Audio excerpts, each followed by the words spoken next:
So mga Mariko, may nagtatanong kung pwede daw ba to sa 1-year-old. Yes Mariko, pwede na siya sa 1-year-old.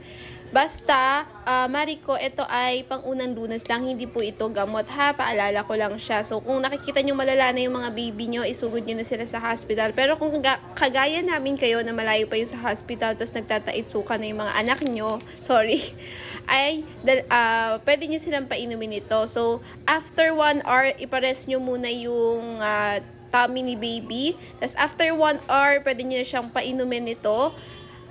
Bali pag papainumin nyo sila ng ganito mga Mariko, kailangan paunti-unti lang. Halimbawa, gagamit kayo ng syringe. Sa syringe naman mga Mariko, paunti-unti lang. Hindi yung parang gagawin yung dede. Huwag ganun mga Mariko. Kasi nga, may tendency na magsukat, tumae din sila kasi nga nabibigatan pa yung tummy nila. Dapat paunti-unti lang. Halimbawa, 5 ml ng syringe sa syringe, ganon. So, ito yung ating Viva Light. So, ito ay dinedissolve sa 200 ml na tubig.